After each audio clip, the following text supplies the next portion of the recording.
এই বাড়ির প্রতিটি গাছের শাখা প্রশাখায় পাতার ভাঁজে ভাঁজে যেন প্রাণের স্পন্দন। খড়কুটো দিয়ে তৈরি হাজার হাজার পাখির বাসায় মুখরিত চারপাশ। কোথাও মা বক পরম মমতায় ডিমে তা দিচ্ছে, কোথাও আবার ছানাদের মুখে খাবার তুলে দিচ্ছে মা পাখি। পটুয়াখালীর কলাপাড়া উপজেলার এই বাড়িটি এখন আর কেবল কোনো সাধারণ বসতভিটা নয়, এটি এখন লাখো পাখির নিরাপদ স্বর্গরাজ্য, যার সরকারি নাম দেয়া হয়েছে বিহঙ্গ বিলাস।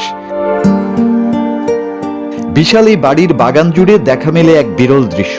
বক পানকৌড়ি থেকে শুরু করে গাছে ঝুলে থাকা বাদুর, বাদ নেই কিছুই। টিয়া, শালিক, ময়না কিংবা ঘুঘু সহ অন্তত 50 প্রজাতির দেশীয় ও পরিযায়ী পাখির মেলা এখানে। সারাদিন পাখির কিচিরমিচির আর ডানা ঝাপটানোর শব্দে মুগ্ধ হয়ে দূর দূরান্ত থেকে ছুটে আসে শিক্ষার্থী সহ নানা শ্রেণী পেশার মানুষ। পাখিদের খাবারের অভাব মেটাতে বাড়ির সর্বত্র লাগানো হয়েছে আম, লিচু, কাঁঠাল, আমড়া, তেঁতুল সহ দেশীয় নানান ফলজ গাছ। এমনকি 2টি পুকুরে চাষ করা হয়েছে ছোট মাছ, যা শুধু এই পাখিদেরই আহার। এই সৌন্দর্যের পেছনে রয়েছে এক শিক্ষক পরিবারের নিরলস পরিশ্রম আর ভালোবাসা। মধুখালী মাধ্যমিক বিদ্যালয়ের সহকারী প্রধান শিক্ষক আক্তারুজ্জামান। ছোটবেলা থেকেই বাবা মায়ের পাখি প্রেম দেখে বড় হয়েছেন তিনি। আমাদের বাড়িতে বিশেষ করে বক, পানকৌড়ি, ঘুঘু, দোয়েল, টিয়া, ময়না সহ প্রচুর পরিমাণে বাদুড় থাকে।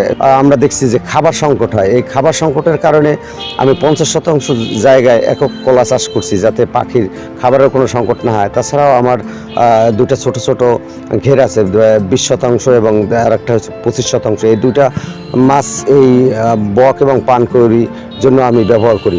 আস্তে আস্তে আমরা ফলের গাছগুলো বেশি লাগাচ্ছি, যাতে পাখির খাবারের জন্য কোনো সংকট না হয়। আর আর্থিক ক্ষতি হয় এটা আমি চাকরি করি এবং আমার ওয়াইফও চাকরি করে, এবং আমার বাবা আর কাছ থেকেও মাঝে মধ্যে আমি সাহায্য সহযোগিতা নিয়ে থাকি, যখন যেভাবে হয়। চেষ্টা করি আমার সাধ্যের মধ্যে থেকে। আমি টাকা পয়সার জন্য এরকমের চিন্তা করি না, মানে আমার কাছে প্রকৃতির ভালোবাসাটা এবং এই পাখির প্রেমটাই আমার কাছে সবচেয়ে মুখ্য বিষয়। এখন তার সাথে যোগ দিয়েছে ছেলে আদিলও। 6ষ্ঠ শ্রেণীর ছাত্র আদিল যখন মাঠে খেলার কথা, তখন সে ব্যস্ত থাকে কোনো পাখির বাচ্চা বাসা থেকে নিচে পড়ে গেল কিনা তার খোঁজে। প্রাকৃতিক দুর্যোগ বা ঝড়ে কোনো পাখির বাসা ভেঙে গেলে এই পরিবারটি পরম মমতায় তা মেরামত করে দেয়। অসুস্থ পাখিকে ফিরিয়ে দেয় সুস্থ জীবন।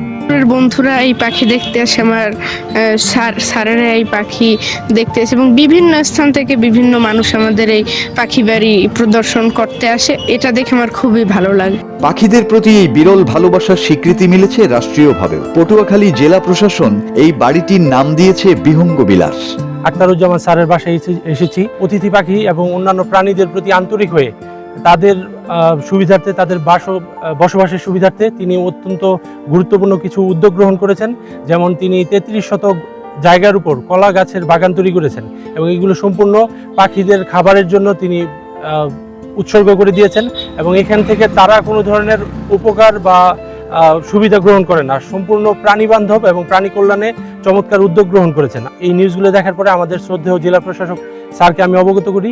এর প্রেক্ষিতে স্যার আমাকে নির্দেশনা দেন যে যেন আমি জেলা প্রশাসনের সিম্বল এবং আমাদের যে লোগো রয়েছে সেগুলো ব্যবহার করে আমরা একটি সাইনবোর্ড এখানে দিয়ে দিই। আমি আমাদের আক্তারুজ্জামান স্যারের প্রতি আন্তরিক ধন্যবাদ জ্ঞাপন করি, এবং যে কোনো প্রয়োজনে প্রাণী কল্যাণে আমরা অ্যানিমেল লাভার্স সংগঠন সহ উপজেলা প্রশাসন এবং জেলা প্রশাসনের পক্ষ থেকে তাদের পাশে আমরা অবশ্যই দাঁড়াবো। অ্যানিমেল লাভার্স অফ পটুয়াখালীর সদস্যরাও একে একটি আদর্শ অভয়াশ্রম হিসেবে গড়ে তুলতে কাজ করছেন। উপজেলা প্রশাসনের পক্ষ থেকে এই শিক্ষক পরিবারকে সব ধরনের সরকারি সুযোগ সুবিধা প্রদানের প্রতিশ্রুতি দেওয়া হয়েছে।